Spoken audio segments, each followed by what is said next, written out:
Hello, fellow gardeners. Well, we're going to make you a little video on answering some questions. A lot of these, most of these I've already answered online, but new people coming on, you know, we got 200 videos out there. They don't have the time to go back and hunt through them, picking one at a time. Let me tell you, if there is things you want to know about on there, if you will punch on my face there in that circle, it doesn't hurt me when you punch me. Punch on that. It will line all those videos up from the last one, which is number about 200, all the way back to the first one. And then you can kind of pick out the one, the title, that tells what you want to do. But I'm going to try to answer some questions today that the girls have caught here. Anyway, I got a question here. Can you do something with a kiddie swimming pool for self-wicking? Well, let me tell you. There is a way to do a kiddie's pool, a couple different ways. If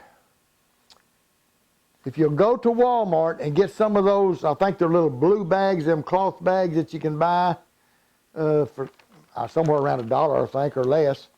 They're blue and got little handles on them where you can use those for grow bags.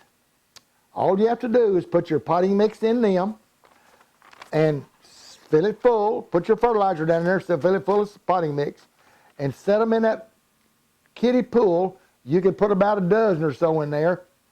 You need to drill your hole down here on the side of your kiddie pool, not over about 2 inches deep. That's as deep as you want that water in those bags.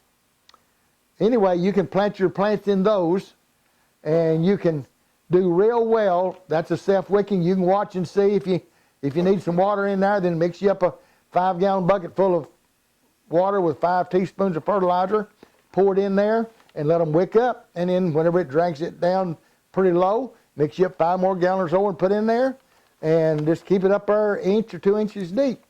And that's the best way to make them kiddie pools work.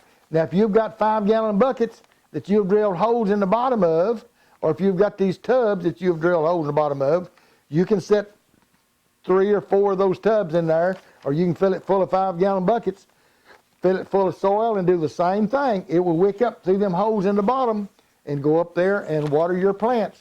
And so that's one way you can use a kiddie pool. Now, you can take 2 kiddie pools, and you can set one of them down on the ground. You can put you 4 cement blocks in there. You can and take another kiddie pool now and cut you a hole right in the center, just a little bit smaller than a 5-gallon bucket or a 3-gallon bucket, and set it right in the middle. And then you're going to set this top pool down in there on those cement blocks where it'll be held up about that high.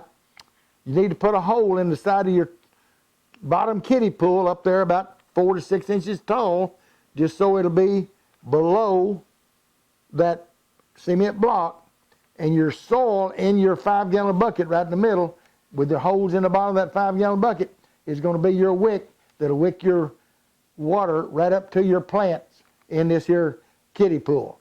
So that's another way you can use a kiddie pool.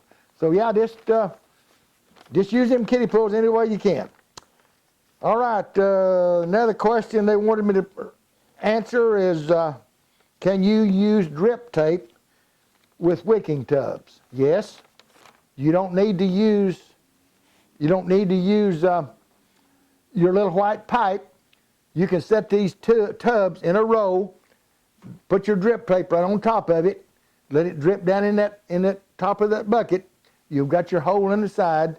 When it starts running out, that drip tape, that hole on the side up there 3 inches up, then it's time to shut it off. Now, but a lot of people say, well, if I hook it up to my water hose, I won't have no fertilizer in there. That's correct.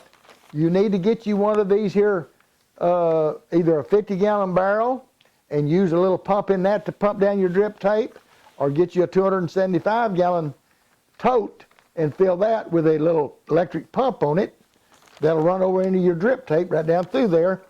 Remember, with 1 teaspoon per gallon of water in a cup, there's 48 teaspoons. So you put a cup of this fertilizer in 50 gallons of water.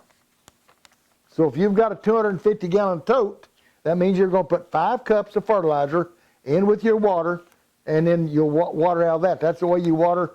Every time you water, you fertilize. And okay, let's see what else they're asking for. They want to know how you can use one of these bottles on the end of a water hose.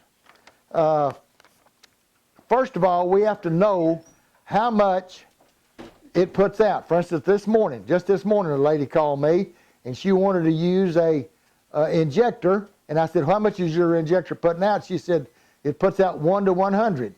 So if she's going to use 1 gallon of injector fertilizer to make 100 gallon, that means she needs to put 100 teaspoons in that gallon jug, stir it up. Now you may have to use hot water to dissolve your fertilizer in there, and that 100 teaspoons, which is 2 cups, will dissolve in that gallon. Then you turn your injector on, and you're going to inject that into 100 gallons of water. So, but on these little bottles, you need to know how much that will water out, how many gallons goes through there to suck that empty. And then you can text me or something, and we'll try to figure it out.